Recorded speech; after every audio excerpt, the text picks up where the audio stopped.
You did everything right, and still, somehow you ended up right here. You got the degree, you got the promotions, you did the late nights, did the 100-hour weeks, nailed the performance reviews, and were part of those high-potential programs. And yet, you're still stuck in a job that looks great on LinkedIn but feels terrible on Monday morning. Gallup's latest global data says about only 1 in 5 people are actually engaged in their work. That means 4 out of 5 people are just completely sleepwalking through life. And this is especially difficult for mid-career professionals because you've already invested 10 to 20 years of your life and your career into the career that you have today. Today, we're going to talk about why this happens and the 2 levers that you have that you can pull, moving up or moving out. Welcome into the channel. My name is Tom, and I'm the founder of Vertical Motion, where we help good people become great leaders. If you want to learn more about what we do, there's links down below in the description of this video. But today what we're talking about are the mid-career traps that nobody has warned you about. We'll talk about the 3 things that can get you stuck and the 2 levers that you have to pull in order to get out of being stuck in your career. So there are 3 mid-career traps that professionals fall into, and I'm going to walk through each of them right now. And the first one is probably one that you're aware of. It's the golden handcuffs, right? So we understand what golden handcuffs are. What those are is you're in a situation where you have this almost can reach it upside potential, which is usually in the form of stock options or the company's going to go public or it's going to be acquired and you're going to make some big return on that. But it always seems like, and to me and to a lot of the people that I work with and thousands of other people that I've talked to, never quite happens, or it happens 5 years after you think it will. But you're in the situation where it's I just need to wait just a little bit so that I can have that big payday, and then I can do whatever I want. I'll hit my number and check out of life. Those golden handcuffs hold us in place. The other form of golden handcuffs that you'll find is when you have a large mortgage and medical bills and a car payment and tuition and the dog needs vet care and student loans and credit card debt. There's a lot of money you have to bring in every month. And if you're working in a job that pays you extremely well, it's difficult to walk away from that job because you have expenses to meet. And so here we are in a situation where we're in a job that maybe we don't love. Maybe we feel like we're meant for more. Maybe the job has nothing to do with what we feel like our life purpose actually is. But we're stuck because we need the money. And that is what the golden handcuffs are. I had somebody once tell me, it was a company that was looking to acquire one of my startups, and he said, quote, "I love that you have a huge mortgage. It means that you'll continue to work for us for years," unquote. That kind of blew my mind when I heard that. And in retrospect, it makes a ton of sense. You want people that are going to be loyal to you even in times when they might have another opportunity or they just get so frustrated. So golden handcuffs can hold people in place for too long. It's like you say to yourself, I can't afford to leave this job, but I sure as heck don't want to be doing this for another 10 years either. And it's because the job may not feel great, but leaving feels worse or scarier than staying. So that's the first trap that you can wind up in, is the golden handcuffs, where you need the job more than the job needs you, right? The second one is what we call the invisible ceiling, or sometimes called the glass ceiling. This impenetrable barrier in your career where you're stuck at senior manager, or you can't make it to director, or you're stuck at director and you just cannot get promoted to vice president. And it's no matter what you do, you just don't seem to be able to get there. However, at the same time, you are watching person after person who is less competent, less qualified. They work less than you do. Nobody works as hard as you do. These other people, though, they seem to naturally, instinctively know how to navigate internal politics and manage up and get themselves friendly buddy-buddy with the right senior managers who then pull them up in their career. And it leaves you stuck in the situation where you are the performer, you do all the hard work, but someone else gets the credit, and someone else gets the promotion, and someone else gets the raise. Now, an invisible ceiling isn't really about usually discrimination or some kind of nefarious conspiracy or something like that. What's really happening here is that those other people are focusing more on impacting the organization from a strategic perspective, and you are focusing on delivering the performance inside of the organization. So think about it this way. Professionals work in the system. Executives work on the system. And in order to be seen as somebody who can move up, you have to be seen as someone who can work on the system.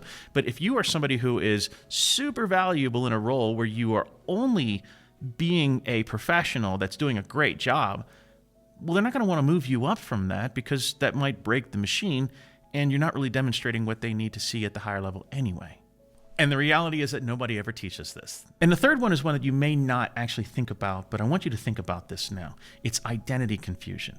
And what I mean by this is that you have spent so much time and energy in your life and in your career building this professional reputation to the point where you don't really know who you are without describing the work you do. So tell me about yourself. Yeah, I'm a professional, this and that. I'm a program manager and I work in the defense industry. That doesn't tell me about you. It tells me about what you do.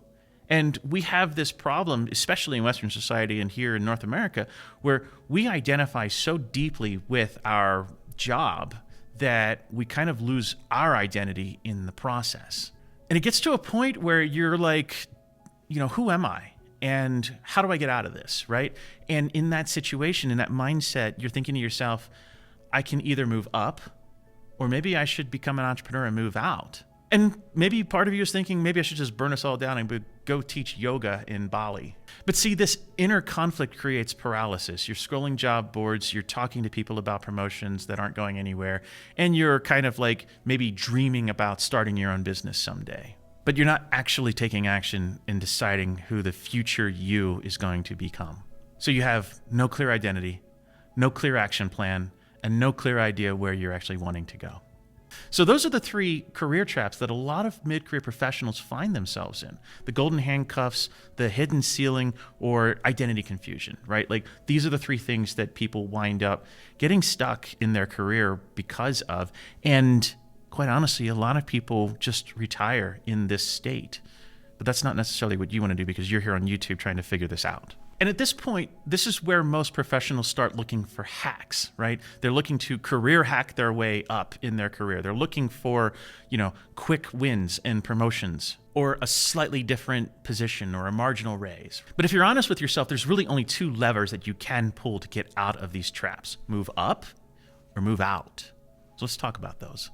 Now, move up means you stay in the game, you continue to work your career, but you do so from the perspective of being an executive in training rather than a overqualified professional who delivers all of this value, right? The reality is that when you show up as someone who can do the job competently, managers don't want to move you from that role. When you show up as someone who knows how to delegate, how to train others, how to simplify systems, how to think holistically and systemically and think about the big picture, all of a sudden they see you differently than they did before. So this means repositioning yourself from being a doer to someone who achieves the right outcomes and getting brutally clear on exactly what the next step in your career should be.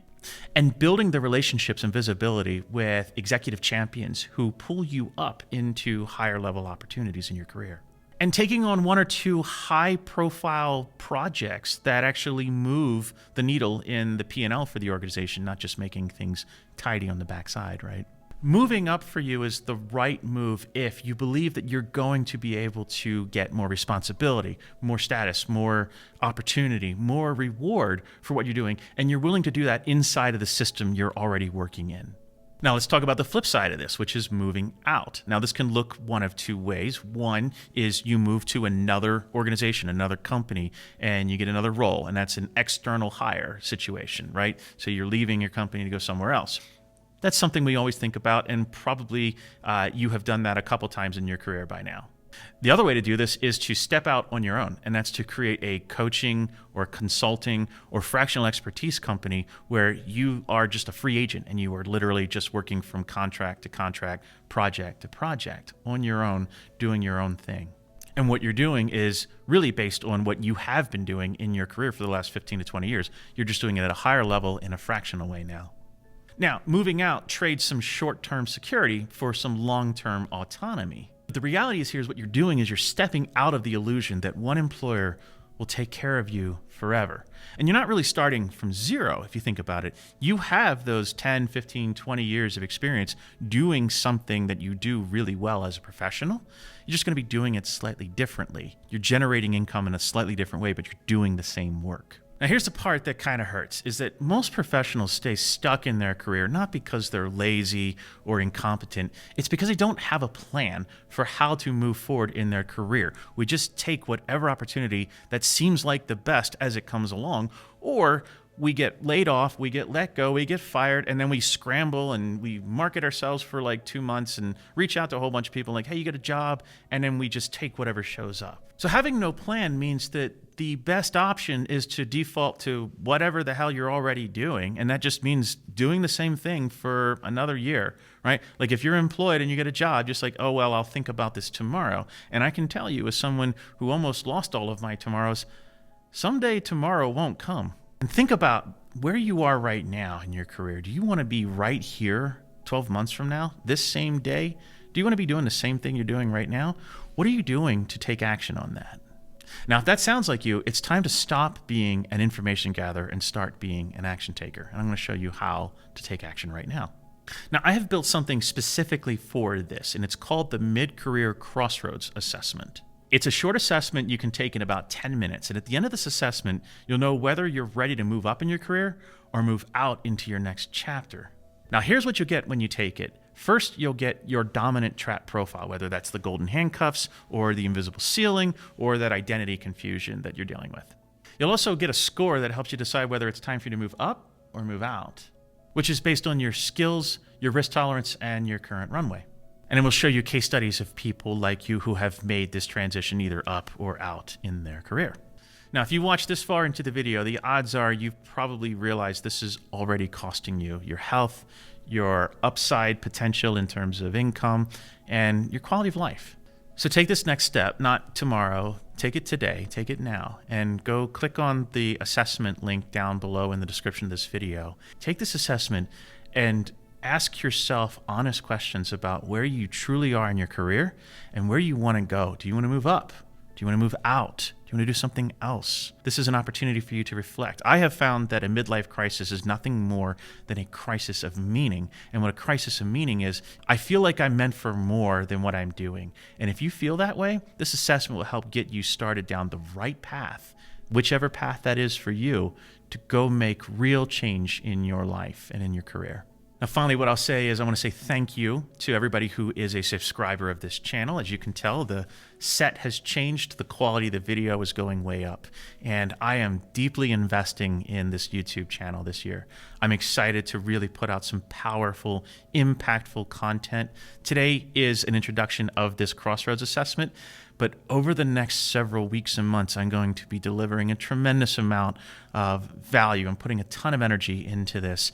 And if you haven't subscribed, I encourage you to do so, because over the next several months, I think you're going to be really impressed with what you see. And this is all geared to help you become a great leader. I assume that the people who watch this channel are authentic, empathetic, and audacious humans that care not only about their success, but the quality of life for everyone around them.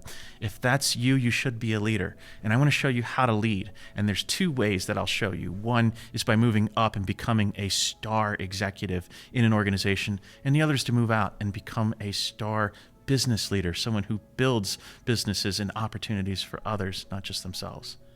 That's all I have for you today. I hope this was impactful, and I will see you in the next one.